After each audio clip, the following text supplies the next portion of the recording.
sur la formation, j'aimerais que vienne nous rejoindre sur scène et en musique Catherine Alonso González. On l'applaudit.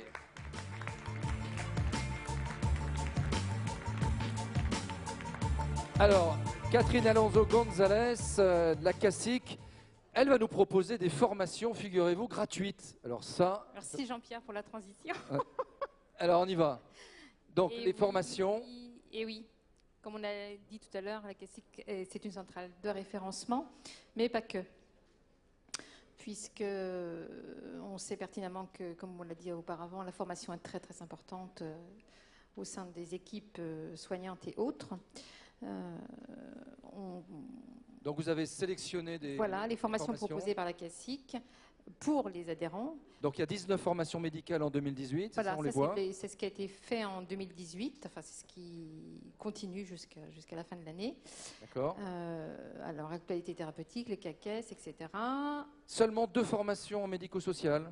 Pour 2019, oui, parce que moi je suis arrivée, ça fait un tout petit peu plus d'1 an, et c'est des formations que moi j'ai mis en place, accompagner au quotidien les personnes âgées atteintes de la maladie d'Alzheimer, apparentées à la maladie d'Alzheimer, en adéquation avec Eva Alzheimer de la Fondation. Ensuite, 20 formations hôtelières. Alors pourquoi l'hôtellerie, c'est important à la CASIC? Ah bah parce que les formations hôtelières représentent et le côté restauration pure, mais aussi au niveau de l'économat, et on le voit, se connaître et manager. Donc là aussi, d'autres thèmes qui englobent un grand spectre. Pour rester dans le registre des achats, on a invité une entreprise dont c'est vraiment le métier, qui va nous lever le voile. On applaudit Catherine Alonso González du CASIC.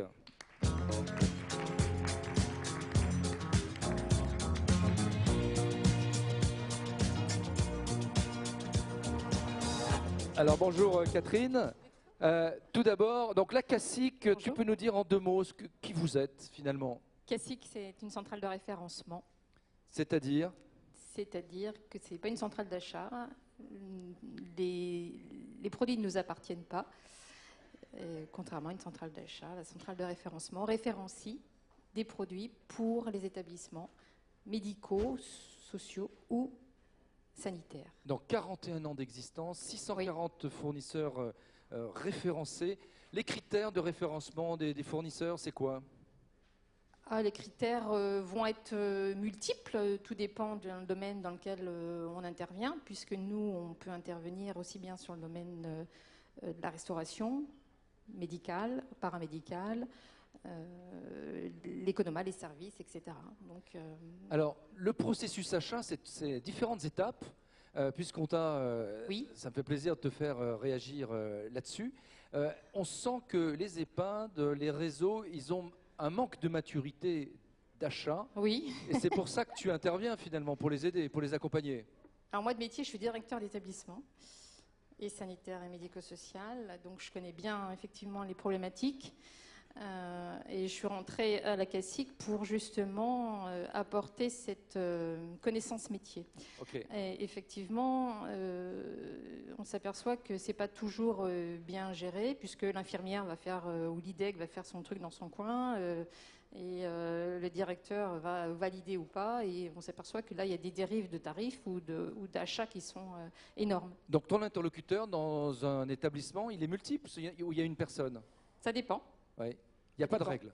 Ce qui me frappe, c'est ça, il n'y a pas de règle. Hein. Ça dépend comment fonctionne l'établissement. Il peut y avoir un directeur achat si vous êtes dans un grand groupe, il peut y avoir une IDEC qui va gérer les DM ou le directeur qui va tout valider. On va revenir sur les 5 étapes. Donc, ce que vous nous apportez finalement, c'est la massification, c'est-à-dire que vous allez voir un fournisseur d'électricité, EDF par exemple, et avec tout le poids de vos achats, vous allez réduire de manière conséquente le coût. Le coût.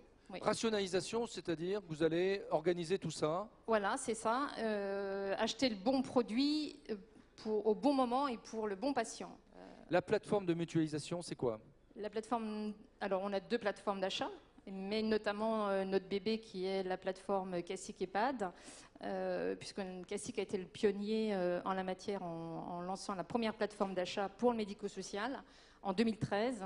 Et vous pouvez acheter, mutualiser et rationaliser. Façonnage, ça veut dire quoi? Façonnage. Le façonnage, c'est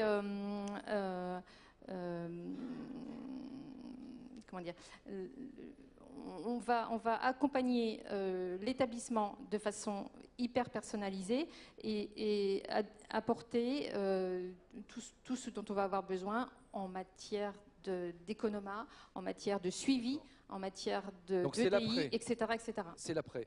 Les 3 grands pôles sur lesquels vous intervenez, restauration, pôle économat, pôle médical. Voilà. Oui. Pôle médical, vous arrivez à obtenir des réductions sur les médicaments de combien, par exemple?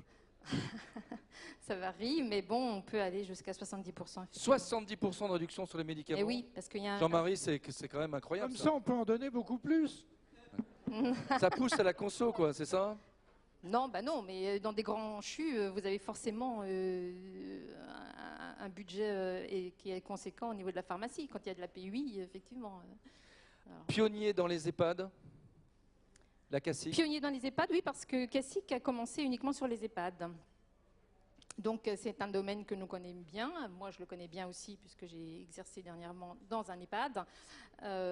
Et là, on a présenté la plateforme d'achat dont je vous parlais tout à l'heure, sur lequel on va trouver 95% des dispositifs médicaux de façon récurrente qu'on achète en EHPAD. D'accord. Qu'est-ce qu'il faut faire pour avoir des achats performants? À part consulter la CACIC. Chez nous. D'accord.